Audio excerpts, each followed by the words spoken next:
Теледидардан немесе зоопарктен көрген бұл мақұлық сізге өте ақылды, сүйкімді әрі бейқам көрінуі мүмкін. Бірақ дәл қазір сол жылы жүзді ұмытыңыз.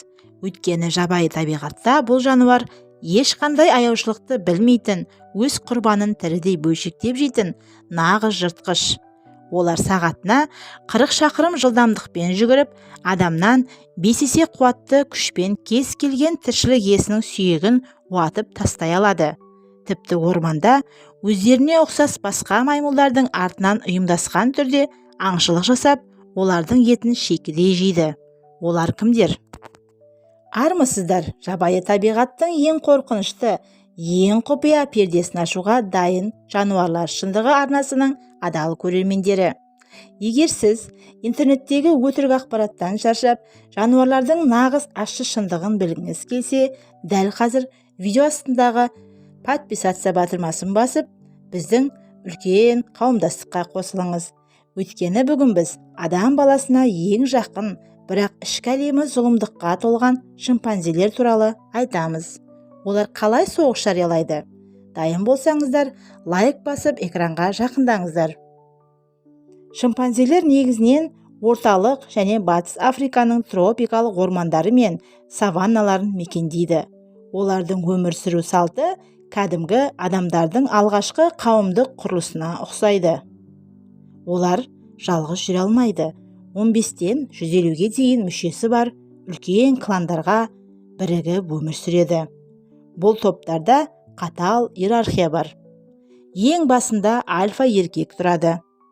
Бірақ қызығы, ең мықты және ең үлкен маймыл әрқашан көшбасшы бола алмайды. Шимпанзелер әлемінде билікке жету үшін тек күш емес, саяси айла керек.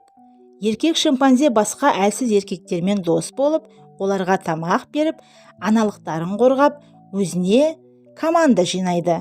Осылайша олар қол жинап, ескі патшаны тақтан тайдырады. Бұл кәдімгі адамдардың саяси ойындарынан ешкем түспейді. Енді ең басты мифті қиратайық. Шимпанзе тек өсімдік жемейді. Олар талғаусыз жануарлар. Бірақ олардың өмірінде ет өте үлкен рөл атқарады.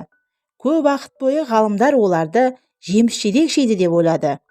Бірақ 20 ғасырдың соңында олардың нағыз жыртқыш екені дәлелденді. Ұйымдасқан аңшылық шимпанзелер тобы ормандағы басқа маймылдарды көрген кезде рөлдерді бөліп алады. Бірнеше шимпанзе дыбыс шығарып, құрбанды қорқытып, белгілі бір бағытқа қарай қуады. Ал ең ақылды шимпанзелер ағаштардың тасасында тығылып, тұзақ құрып отырады. Құрбан тұзаққа түскенде, шимпанзелер оны ағаштан жерге лақтырып, тірідей бөлшектеп, етін бөлісіп жейді. Олар тек басқа маймылдарды емес, кішкентай орман киіктерін, шошқаларды да солай аулайды. Ең сұмдығы, альфа еркек ауланған етті топтағы аналықтарға өзіне қарату үшін, немесе басқа еркектерге өзінің саяси билігін сақтап қалу үшін пара ретінде үлестіріп береді. Шимпанзенің ДНК-сы адам баласымен 98%-ға сәйкес келеді.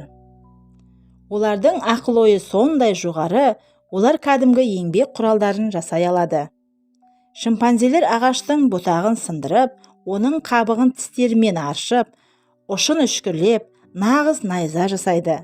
Сол найзамен ағаш қуысындағы кішкентай жануарларды түйреп өлтіреді.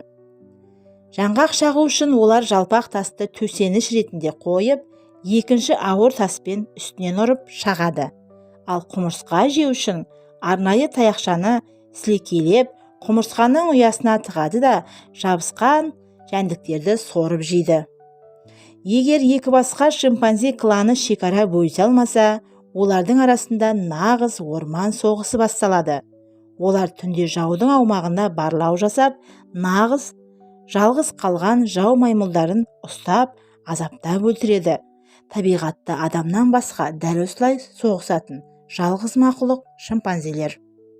Шимпанзелердің көбеюі мен отбасылық өмірі де өте күрделі. Аналық шимпанзе 8-9 ай бойы құрсағында бала көтереді. Дүниеге көбіне бір ғана дәрменсіз бала келеді. Баласы 3-4 жасқа дейін анасының арқасына жабысып жүреді. Анасы оған мұхит пен орман заңдарын, құрал қолдануды, аң аулауды үйретеді. Анасы мен баласының арасындағы байланыс өмір бойы үзілмейді. Топ ішіндегі қатыгездік. Егер топта альфа еркек ауысса, жаңадан келген басшы ескі патшаның көзін құрту үшін оның артында қалған барлық кішкентай балаларын аяусыз өлтіріп тастайды. Бұл аналық шимпанзенің тезірек жаңа патшадан бала көтеру үшін жасалатын қатал табиғат заңы. Міне достар, сыртынан сүйкімді болып көрінген, бірақ іс жүзінде найза жасап, өз туыстарын тірідей бөлшектеп жейтін шимпанзелер туралы ащы шындық осындай. Олардың ДНК-сы бізге 98% ұқсағанымен, жабайы табиғаттағы қатыгездігі адам шошытады. Сіз бұрын олардың ет жейтін жыртқыш екенін білдіңіз бе? Олардың саяси ойындары мен соғыстар туралы не ойлайсыз? Пікірге жазыңыздар, талқылайық. Егер сізге бұл шығарылым қызықты болса, лайк басып, арнамызға жазылуды ұмытпаңыз. Жануарлар шындығы әрқашан сіздерге ең сорақы ақиқатты жеткізеді. Келесі видеода кездескенше аман болыңыздар.